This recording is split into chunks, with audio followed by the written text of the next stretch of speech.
ఒక రూపాయికి ఇడ్లీ వస్తుందో లేదో తెలియదు. ఒక రూపాయికి ఎకరం పొలం కాదు, 22 ఎకరాల పొలం ఇచ్చేశారు. స్థలం ఇచ్చేశారు. వేల కోట్ల రూపాయల విలువైనయి అయిన వాళ్ళకి పెట్టేస్తున్నారు. ప్రజలకి 10 పైసలు పెట్టట్లేదు. ప్రజలకి ఇస్తామని హామీ ఇచ్చి నవరత్నాలతో నోటి నిండా కడుపు నిండా ముద్ద వెళ్తుంటే 4 ఏళ్ళు నోట్లోకి వెళ్తుంటే వాటిని ఆపేసి ఒకవైపున దుర్మార్గమైనటువంటి చర్యలకి పాల్పడుతున్నారు. అప్పుడప్పుడు అదేదో ఒకటి ఇస్తున్నామని చెప్పి దాని చుట్టూ ప్రజల్ని మభ్యపెట్టడం తప్పించి మరేమీ లేదు. ఏడాది దాటిన తర్వాత కూడా సూపర్ 6 అమలు చేయలేదంటే ఎలాంటి పరిస్థితుల్లో ఉన్నారో అర్థం చేసుకోవచ్చు. ఈ మోసాన్ని కవర్ చేసుకోవడానికి స్థానిక సంస్థల ఎన్నికల్లో తప్పుడు మార్గంలో, వక్ర మార్గంలో మన వాళ్ళని లాక్కుపోవడం, వాళ్ళు లాక్కోవడం లాంటివి జరిగినాయి. ప్రజలు ఇదంతా చూస్తున్నారు. యాక్టివేట్ అవ్వండి, ఇది జగన్మోహన్ రెడ్డి ఇచ్చినటువంటి పిలుపు. తాజాగా స్థానిక సంస్థల ప్రజాప్రతినిధులతో చర్చ సందర్భంగా ఆయన ఏమన్నారు ఒకసారి చూద్దాం. రాష్ట్రంలో ఇవాళ పరిస్థితులు ఎలా ఉన్నాయి అన్న సంగతి నాకన్నా కూడా మీకే బాగా తెలుసు. కలియుగంలో ఉన్నాము, రాక్షస రాజ్యంలో ఉన్నాము అని చెప్పడానికి ఈ రాష్ట్రంలో ఈ 12 నెలలు 11 నెలలు ఈ పాలన చూస్తే ఎవరికైనా కూడా ఇట్టే అర్థమవుతుంది. అంతటి దారుణమైన దుర్మార్గమైన పాలన మనం చూస్తూ ఉన్నాం. ఇలాంటి పరిస్థితుల్లో ఇలాంటి రెడ్ బుక్ పాలన జరుగుతూ ఉన్న, రాక్షసులు పరిపాలన చేస్తూ ఉన్న ఈ పాలనలో తెగువ చూపించి నిబద్ధతతో నిలబడి విలువలకు విశ్వసనీయతకు పెద్దపీట వేస్తూ రాజకీయాలంటే అయ్యా చంద్రబాబు నీ మాదిరిగా చేయడం రాజకీయాలు కాదు, ఎంపీటీసీలమైనా కౌన్సిలర్లమైనా మమ్మల్ని చూసి నేర్చుకో, ఇది రాజకీయం అంటే అని చెప్పి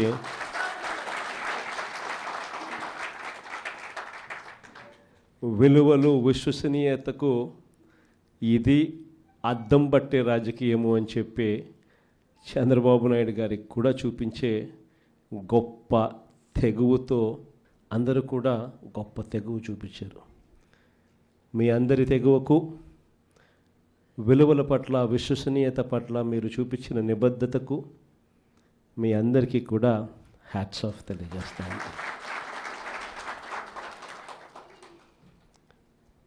మన రాజకీయాలకు చంద్రబాబు రాజకీయాలకు మధ్య తేడా ఈ 12 నెలలు ఆయన పాలన చూస్తే చాలా తేడా కనిపిస్తుంది.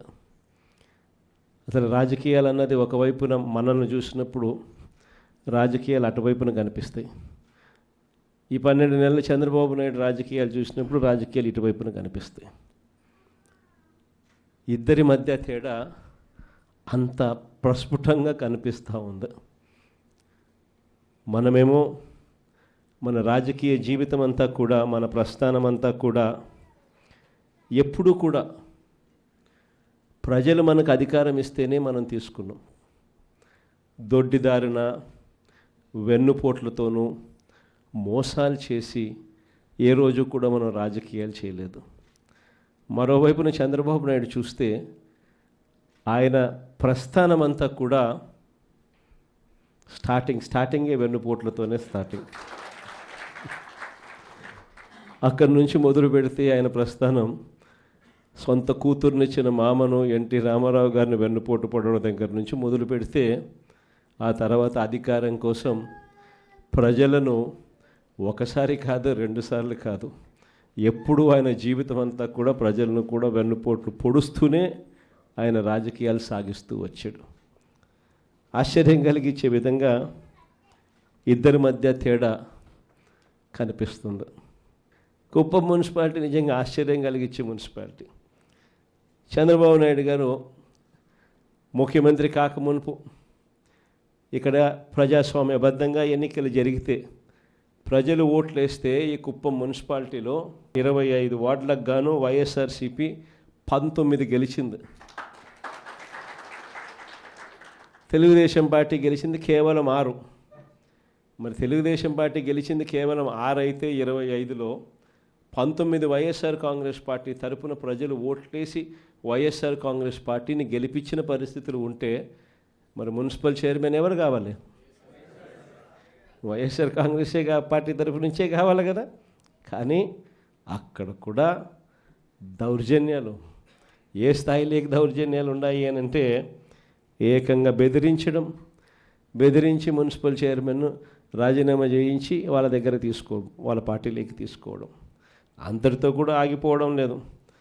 చంద్రబాబు నాయుడుకి స్వయంగా ఇది కుప్పము, నా మున్సిపాలిటీ, నేను ముఖ్యమంత్రి, నేను రాక్షస సామ్రాజ్యానికి రాజుని, నేను ఒక రాక్షసుడిని, నా కుప్పం నియోజకవర్గంలోనే ఎలా ఎలా ఎలా రాక్షస పాలన చేయాలో నేను నేర్పుతాను, రాష్ట్రం అంతా కూడా తెలుగుదేశం వాళ్ళంతా కూడా ఇలానే రాక్షస పాలన చేయండి అని చెప్పి ఇక్కడి నుంచి సంకేతం ఇస్తున్నాడు. ఇచ్చి బలవంతంగా ఈ మున్సిపల్ చైర్పర్సన్ పోస్టు కూడా వీళ్ళే తీసుకున్నారు. నిజంగా ఆశ్చర్యం అనిపిస్తుంది. 6 గెలిచిన మీరు, 19 గెలిచిన మేము, అయినా ఈ కుప్పం మున్సిపాలిటీలో మీరే చైర్మన్ అని చెప్పి మీరంతకు మీరే చెప్పుకుంటూ మీరంతకు మీరే ఒక్కొక్కరికి 50 లక్షలు. ముఖ్యమంత్రిగా ఉన్నావు, నువ్వు చేయాల్సిన పని ఇదే. ప్రజాస్వామ్యం అంటే ఏమిటి అని చెప్పి ప్రజలకు నువ్వు అద్దం పెట్టి చూపించాలి. ప్రజాస్వామ్యం, కాన్స్టిట్యూషన్ ఇది, నేను దానికి రిప్రజెంటేటివ్, నేను ముఖ్యమంత్రిని. కాన్స్టిట్యూషన్ అనేది ఒక బైబిల్ లాంటిది, ఒక ఖురాన్ లాంటిది, ఒక భగవద్గీత లాంటిది. ప్రతి రాజకీయ నాయకుడు ప్రమాణం చేసేటప్పుడు కూడా చెప్తాడు, కాన్స్టిట్యూషన్కి నేను లోబడి ఉంటాను అని కూడా ప్రమాణం చేసి కూడా చెప్తారు. కానీ ముఖ్యమంత్రి అయిన తర్వాత ఆయనే దగ్గరుండి కాన్స్టిట్యూషన్ను తగలబెడతా ఉన్నాడు.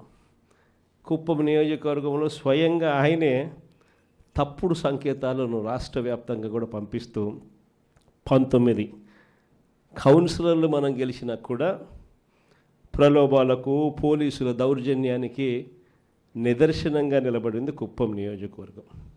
ఇంకా ఆశ్చర్యం ఏమిటో తెలుసా? ఇదే కుప్పం, ఈ కుప్పానికి మున్సిపాలిటీ హోదా ఇచ్చింది ఎవరు తెలుసా? మనమే. ఆయన 4 సార్లు ముఖ్యమంత్రి అయినా కూడా ఏ రోజు కుప్పాన్ని మున్సిపాలిటీగా చేయాలన్న ఆలోచన కూడా ఆయనకు రాలా. అరే మున్సిపాలిటీ కదా దేవుడు ఎరుగు, కనీసం కుప్పంలో ఒక రెవెన్యూ డివిజన్ పెట్టే ఆలోచన కూడా చంద్రబాబుకి ఏ రోజు రాలా.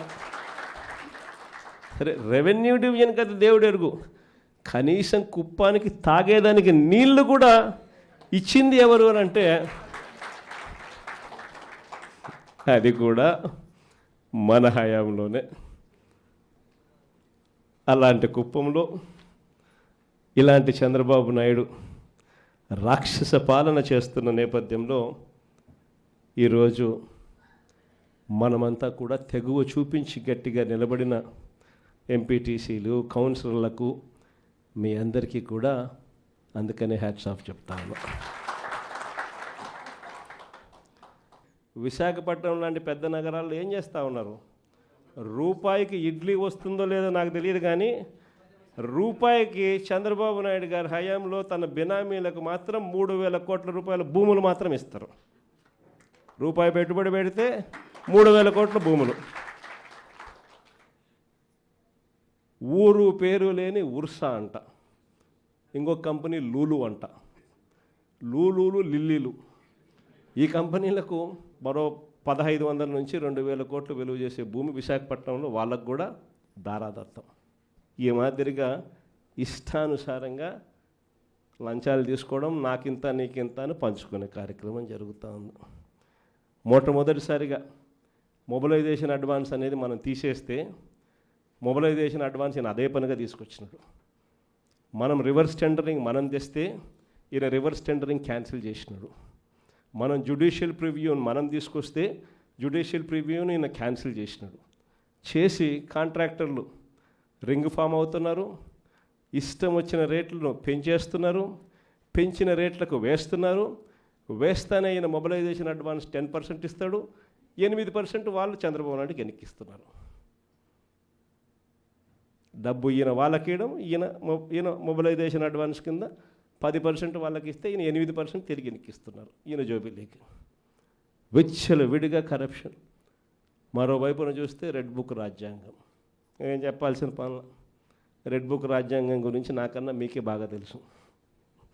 ఏ రకంగా పోలీసులను వాచ్మెన్ల కన్నా దారుణంగా వాడుకుంటూ ఏ రకంగా రెడ్ బుక్ రాజ్యాంగం నడిపిస్తూ ఉన్నారు.